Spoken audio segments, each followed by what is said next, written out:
Hello दोस्तों, welcome to ड्रंको trade. मेरे को बहुत सारे लोगों के मैसेज आते हैं, फ़ोन आते हैं कि सर मेरे को बैंक निफ्टी में बहुत लॉस हो गया है, मेरा लॉस रिकवर करना है। और कुछ लोग बोलते हैं कि सर अच्छा प्रॉफिट कमाया लेकिन शाम होते होते वो प्रॉफिट चला गया। मतलब इसका रीज़न क्या है, मतलब क्या हम लोग गलती करते हैं?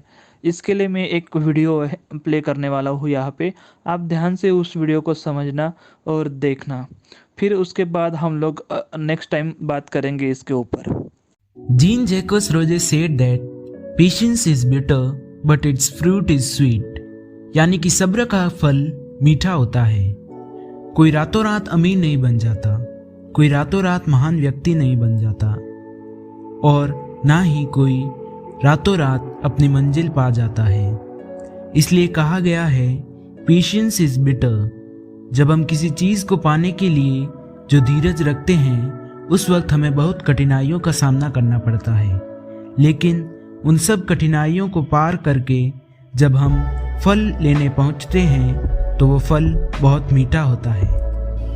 हम आगे बढ़े उससे पहले आप सुनिश्चित कर लीजिए कि आपने हमारे चैनल को सब्सक्राइब कर लिया है, क्योंकि हम इसी प्रकार के मोटिवेशनल और एजुकेशनल वीडियोस आगे भी अपलोड करते रहेंगे। So what is patience? सब्र, धीरज, ये हम सुनते तो रोज हैं, पर इसका मतलब क्या है? So patience is the quality of being able to stay calm and not get angry, especially when there is a difficulty or you have to wait for a long time. यानी जब आप कठिनाई में हो या फिर आप किसी चीज़ का लंबे समय तक प्रतीक्षा कर रहे हो, तब आप शांत रहो और क्रोध में न आओ, उसे ही पेशेंस कहते हैं। धैर्य, धीरज, सहन शक्ति आदि। तो ये तो हुई नॉलेज की बात, पर बात तो तब बनी जब हम प्रैक्टिकली इसे कर लें। बोलते तो सब हैं कि हम कर लेंगे, इसमें कौन सी बड़ी बात है, अरे हो जाएगा। पर जब संकट की घड़ी आती है, जब उन्हें असली में करके दिखाना होता है, तब वो पीछे हट जाते हैं। तब उनका ये कर लूंगा वाला क्या मैं कर पाऊंगा में बदल जाता है। किसी ने कहा है patience is not the ability to wait but the ability to keep a good attitude while waiting. यानी कि धैर्य प्रतीक्षा करने की क्षमता नहीं है, बल्कि प्रतीक्षा करते समय एक अच्छा रवैया रखने की क्षमता है। प्रतीक्षा तो आपको करनी ही है, अगर आपको मंजिल पानी है तो आपको धैर्य तो रखना ही पड़ेगा। पर उस वक्त धैर्य के साथ साथ एक अच्छी मनोदृष्टि भी रखनी जरूरी है, और उसे ही पेशेंस कहते हैं। अगर आप चिड़चिड़े हो जाते हैं, आपको बहुत जल्दी गुस्सा आने लगता है, तो आप मंजिल पाके भी उसे खो दोगे। एक रिसर्च के मुताबिक अगर आपको गुस्सा आता है, आप डिप्रेशन में रहते हैं, तो आप अपने अंदर एक टाइप का जहर भर रहे हैं, जो आपको एक दिन नुकसान पहुंचाएगा ही, और आप इस तरह मंजिल पाके भी उसे खो दोगे। मैं आपको एक कहानी सुनाता हूँ। एक गांव में एक बुजुर्ग व्यक्ति रहता था। उसके 3 बेटे थे। उसके पास 3 बीघा जमीन थी।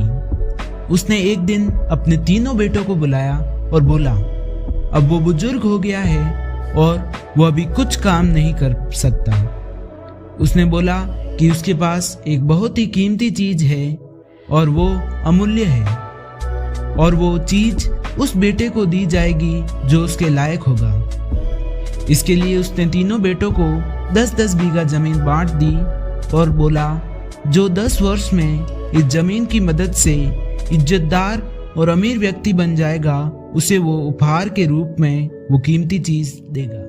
अब तीनों बेटे ये सोच में पड़ गए कि ये कैसे किया जाए। सबसे छोटे वाले बेटे को ये उपाय आया कि जो जमीन उसे मिली है उसे बेच दिया जाए और शहर में उन पैसों से एक दुकान बना ली जाए। बाकी के दोनों बेटे सोच रहे थे। तभी गांव में एक पौधा रोपण वाले आए और उन्होंने कहा कि उनके पास आम के पौधे हैं, और अगर उन आम के पौधों की अच्छे से सेवा की गई तो वो उस आदमी को मालो माल कर देंगे। बड़े वाले दोनों बेटों ने ये बात सुन ली और उन दोनों ने उस जमीन में 500-500 आम के पौधे लगा दिए। अब पौधे लगाने वाले को तो वो पौधे बेचने थे, इसलिए उसने मीठी मीठी बातें करके पौधे लगा दिए, पर उन पौधों में जो मेहनत चाहिए होती है वो उसने नहीं बताई। वो दोनों भाई मेहनती थे, इसलिए वो उन पौधों को ठीक से समय पर पानी देते, उनमें खाद डालते और उनकी सेवा करते। अब वो आम के छोटे छोटे पौधे थे और वो 5 साल के बाद जब उनकी अच्छे से सेवा हो तब जाके वो फसल देंगे, यानी कि तब वो आम के फल देंगे।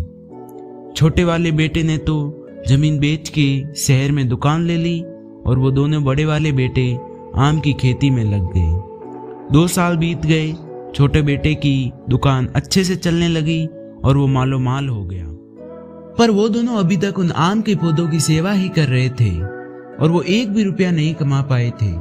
अब अचानक उनके आम के पौधे बीमारी से सूखने लगे और जो बीच वाला बेटा था वो बावरा सा गया कि 2 साल हो गए, मैंने इन आम के चक्कर में 1 भी पैसा नहीं कमाया और अब ये पौधे सूखने लगे। और इसी हड़बड़ाहट में उसने जेसीबी को बुलवाया और सारे पौधे उखाड़ के फिकवा दिए और बोला कि अगर मैं इनके पीछे रहा तो मेरे हाथ कुछ नहीं लगेगा। और उसने गेहूं की खेती शुरू कर दी। जो सबसे बड़ा वाला बेटा था, पहले तो उसके मन में भी यही विचार आया, पर फिर उसने दिमाग से काम लिया। वो शहर गया और पौधों के डॉक्टर से सलाह ली और डॉक्टर ने उसे एक दवाई दी जिससे वो पौधे फिर से हरे हो गए। अब 4 साल बीतने को थे। छोटे वाले बेटे के मन में पैसों का लालच आ गया और उसने जो ग्राहक उसकी दुकान पे आते थे उनको रेट से ज़्यादा में सामान बेचना शुरू कर दिया और ऐसे ही लोगों को लूट लूट कर वो अमीर हो गया। जो बीच वाला बेटा था वो अलग अलग मौसम में अलग अलग धान उगाता और अच्छे खासे पैसे कमाने लगा। पर जो सबसे बड़ा वाला बेटा था वो अभी तक आम के पेड़ों के पीछे पड़ा था और उसने अभी तक 1 भी रुपया नहीं कमाया था। अब 5 साल बीतने को आए थे और इस साल बड़े वाले बेटे ने आम की पहली फसल ली और पहली फसल में ही उसने 5 साल में जितना भी खर्चा किया उतना 1 साल में ही कमा लिया। और जो बीच वाला बेटा था वो दिन रात मेहनत करने के बावजूद उसकी तुलना में बहुत कम पैसे कमा रहा था। और जो सबसे छोटा वाला बेटा था वो कंगाल हो गया। वो रेट से ज़्यादा में सामान बेच रहा था, इसलिए लोगों ने उसकी कंप्लेन पुलिस स्टेशन में कर दी और पुलिस ने उसकी दुकान सीज कर दी और उसे 5 साल की जेल की सज़ा दे दी। अब 10 साल बाद उस पिता ने अपने तीनों बेटों को बुलाया। छोटा वाला बेटा जेल से उस दिन ही निकला था और वो सीधे वहां गया। अब ये साफ दिख रहा था कि कौन सबसे अमीर है और कौन गरीब। जिस बेटे ने आम के पौधे लगाए थे वो सबसे अमीर था। उसके बाद बीच वाला बेटा दूसरे नंबर पे था, लेकिन उसे अभी भी उतनी ही मेहनत करनी पड़ती थी। और सबसे छोटे वाला बेटा तो कंगाल हो ही चुका था। अब बड़े वाले बेटे ने वो कीमती चीज मांगी जिसके लिए उन्होंने ये सब किया था। तो बाप ने बोला कि बेटा, जो मैं तुझे अमूल्य चीज देना चाहता था वो तेरे पास ही है, जो तूने इन 10 सालों में कमा ली है। और वो चीज है मेहनत और सब्र की कीमत जानना। और जिस आदमी ने इन 2 चीजों की कीमत जान ली उसे लक्ष्य पाने से कोई नहीं रोक सकता। छोटे वाले बेटे ने बिना सब्र किए रातों रात अमीर बनने का सोचा और वो गरीब बन गया। बीच वाले बेटे ने मेहनत तो की लेकिन उसमें सब्र नहीं था, इसलिए आज भी उसे उतनी ही मेहनत करनी पड़ती है।